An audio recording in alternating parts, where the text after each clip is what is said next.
Hello every one, എല്ലാവർക്കും നമസ്കാരം. IPM IAS അക്കാഡമിയിലേക്ക് എല്ലാവർക്കും സ്വാഗതം.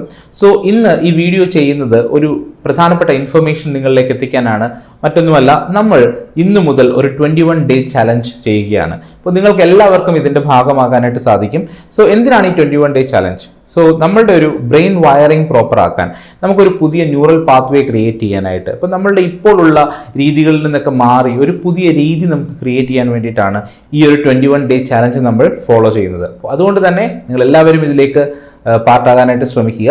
സോ ഇത് മെയിൻലി ബിഗിനേഴ്സിന് വേണ്ടിയിട്ടാണ്. കാരണം നിങ്ങൾക്ക് സിവിൽ സർവീസ് ഓഫീസർ ആവണമെന്ന് ആഗ്രഹമുണ്ട്, എന്നാൽ എങ്ങനെ തുടങ്ങണമെന്നോ എവിടെ തുടങ്ങണമെന്നോ എന്നുള്ള കാര്യത്തെപ്പറ്റി യാതൊരു ധാരണയൊന്നുമില്ലെങ്കിൽ ഈ ഒരു സെഷൻ നിങ്ങളെ ഡെഫിനറ്റ്ലി ഹെൽപ്പ് ചെയ്യും. സോ അപ്പോൾ ഞാൻ ആദ്യത്തെ ചാലഞ്ച് എന്താണെന്ന് പറയാം. The first challenge, okay, the first day challenge. Why do you want to become a civil service officer? നിങ്ങൾ എന്തുകൊണ്ടാണ് ഒരു സിവിൽ സർവീസ് ഓഫീസർ ആകണമെന്ന് ആഗ്രഹിക്കുന്നത്? ആ വൈ ആണ് നമുക്കിപ്പോൾ മനസ്സിലാക്കേണ്ടത്. ഓക്കെ, സോ നമുക്ക് എല്ലാവർക്കും നമ്മുടേതായിട്ടുള്ള ഒരു റീസൺ ഉണ്ടാവും സിവിൽ സർവീസ് ഓഫീസർ ആവാനായിട്ട്, അല്ലേ?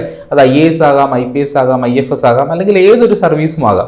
പക്ഷെ നമുക്കൊരു റീസൺ ഉണ്ട്. ആ റീസൺ എന്താണെന്ന് നിങ്ങൾ തന്നെ ഒന്ന് മനസ്സിലാക്കുക. അതൊരു സ്ട്രോങ് റീസൺ ആണെന്നുണ്ടെങ്കിൽ നിങ്ങൾക്ക് ഈ ഒരു പ്രിപ്പറേഷൻ ജേർണിയിൽ നല്ല കൺസിസ്റ്റൻസി ഉണ്ടാവും. നിങ്ങളുടെ പ്രിപ്പറേഷൻ വളരെ സ്ട്രോങ് ആയിരിക്കും. സോ ആ ഒരു വൈ നമുക്ക് മനസ്സിലാക്കാൻ സാധിക്കുകയാണെങ്കിൽ it is very very important. So എന്തുകൊണ്ട് എന്നുള്ള ഒരു വൈ ഉണ്ടല്ലോ, അത് നമ്മൾ മനസ്സിലാക്കാനായിട്ട് ശ്രമിക്കുക.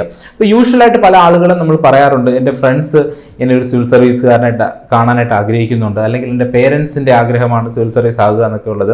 ഇതൊക്കെ ഇനീഷ്യലി നമ്മളെ ഈ ഒരു ഫീൽഡിലേക്ക് എത്തിക്കാൻ ചിലപ്പം ഹെൽപ്പ് ചെയ്യുമെങ്കിലും നിങ്ങൾക്കൊരു ഡ്രൈവ് കാണും, നിങ്ങൾക്ക് നിങ്ങളുടെ ഉള്ളിൽ നിന്ന് വരുന്ന ഡ്രൈവ് കാണും. എന്തിനാണ് ഞാൻ ഈ ഒരു സിവിൽ സർവീസിന് വേണ്ടി പ്രിപ്പയർ ചെയ്യുന്നതെന്നും എന്തുകൊണ്ട് എനിക്ക് സിവിൽ സർവീസ് ഓഫീസർ ആകണം എന്നുള്ള കാര്യത്തിൽ നിങ്ങൾക്കൊരു തോട്ട് പ്രോസസ്സ് ഉണ്ടാവുമല്ലോ, നിങ്ങളുടേതായിട്ടുള്ള ഒരു ഉള്ളിൽ നിന്ന് വരുന്നൊരു തോട്ട് പ്രോസസ്സ് ഉണ്ടാവുമല്ലോ.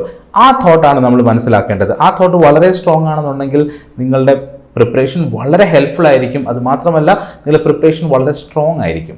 സോ ആ വൈ ആണ് നിങ്ങളുടെ ആദ്യത്തെ ഡേ ചലഞ്ചായിട്ട് നിങ്ങൾ മനസ്സിലാക്കേണ്ടത്. അതിനെ നിങ്ങൾ തന്നെ മനസ്സിലാക്കുക. അത് നിങ്ങളെ ഒരുപാട് ഹെൽപ്പ് ചെയ്യും ഈ ഒരു എക്സാമിനേഷൻ്റെ പ്രോസസ്സിൽ. ഇനിയുള്ള മറ്റുള്ള ചലഞ്ചസുമായിട്ട് നമുക്ക് അടുത്തടുത്ത ദിവസങ്ങളിൽ കാണാം.